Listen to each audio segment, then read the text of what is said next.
தெரியாதது ஒன்றுமில்லை. இன்னைக்கு செவ்வாய்க்கிழமை முருகனோட அருளால நமக்கு என்ன மெசேஜ் கொடுக்குறாருன்னு பார்க்கலாம். இந்த மெசேஜ் பார்க்குறவங்க மனசுக்குள்ள முருகனை நினச்சி மறக்காம ஓம் முருகான்னு டைப் பண்ணுங்க. முருகனோட மெசேஜில் நமக்கு என்ன வந்திருக்கு அப்படின்னா, நிறைய தடங்கல்கள் இருந்தாலும் சரி, நீங்கள் யாருக்கு என்ன வாக்கு கொடுத்துருக்கீங்களோ அந்த வாக்கை காப்பாற்றிடுவீங்க. அதில் எந்த பிரச்சனைகளும் ஏற்படாது. அதாவது ஒரு பெரிய வறண்ட பாலைவனத்துலேயும் போகிறீங்க, மலை மேலேயும் ஏறுறீங்க, தண்ணியிலையும் நீச்சல் அடிக்கிறீங்க, எல்லாமே பண்ணி ஒரு விஷயத்தை கடக்கிறதுக்கு ரொம்ப டிஃபிகல்ட்டிஸ் இருக்குது. அதை போய் ரீச் பண்ணுறதுக்கு அன்எக்ஸ்பெக்டடான தடங்கல்கள் எல்லாம் நடுவில் வருது. இப்படியெல்லாம் வர்றப்போ நீங்கள் டவுன் ஆகவே வேணாம். நீங்கள் யாருக்கு வாக்கு கொடுத்தீங்களோ அந்த வாக்கு நிறைவேற்றத்துக்கு உண்டான அருள் இவர் உங்ககிட்ட ரொம்ப நல்லா கொடுத்துருக்காரு.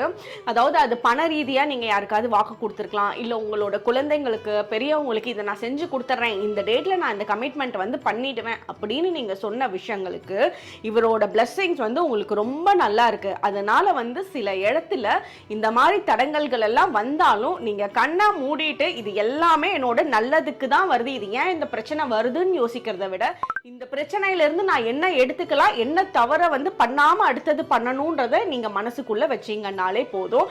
மலை மேல் இருக்கக்கூடிய முருகனோட அருள் உங்களுக்கு ரொம்ப ரொம்ப அருமையா இருக்கு. அதனால மலை மேல் இருக்கக்கூடிய முருகனை போய் வேண்டிட்டு வாங்க. இவரோட பிளெஸிங்ஸ் ரொம்ப நல்லா இருக்கும். ஓம் முருகன்.